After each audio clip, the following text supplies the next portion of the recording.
Selamat pagi Bapak dan Ibu yang terkasih dalam Tuhan Yesus Kristus. Pada pagi hari ini, tema renungan kita adalah mengalahkan dunia yang serba terburu-buru.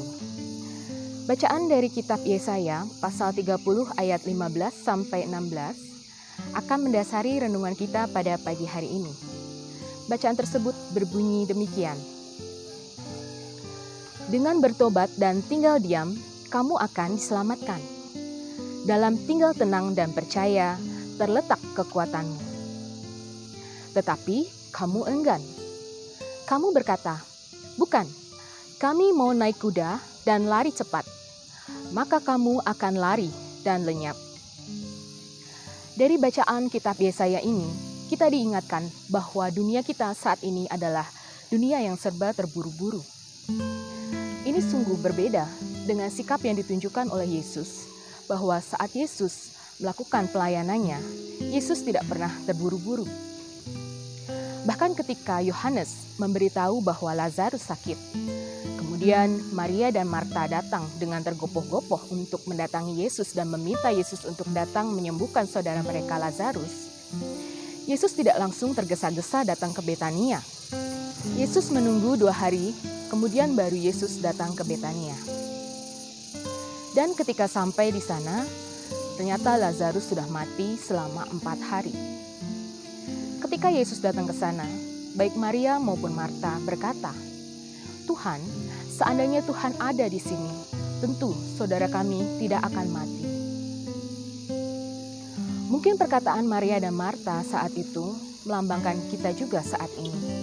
Ketika kita tidak menerima apa yang kita doakan, dan seakan Tuhan tidak menjawab apa yang menjadi doa kita, kita bertanya kepada Tuhan, dan kita berkata, "Tuhan, seandainya Tuhan mendengarkan doaku, tentu ini tidak akan terjadi."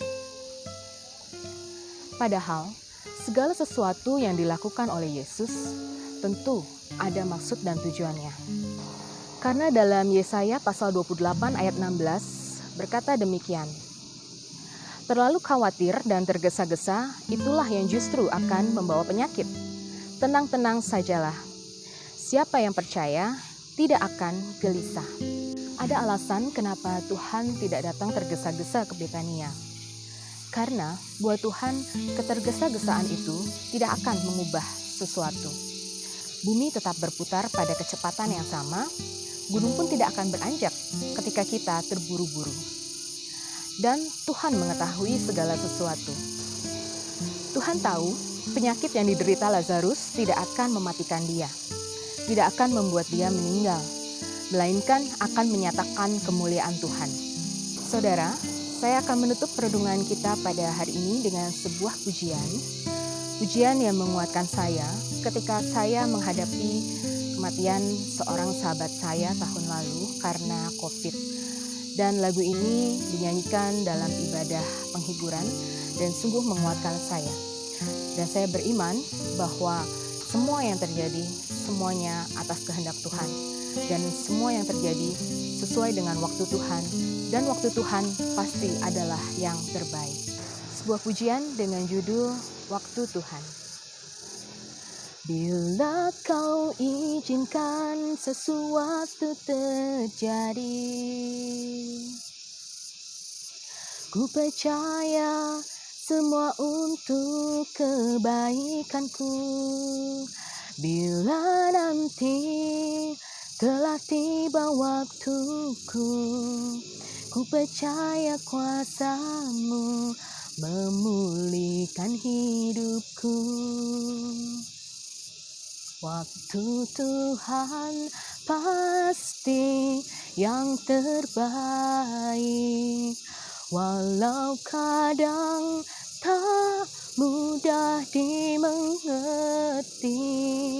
Lewati cobaan, ku tetap percaya waktu Tuhan pasti yang terbaik.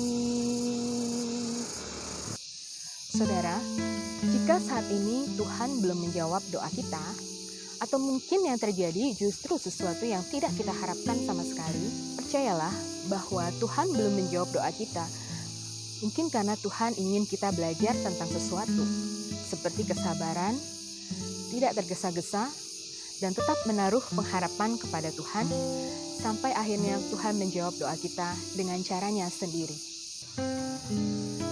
Sampai di sini renungan kita pada hari ini.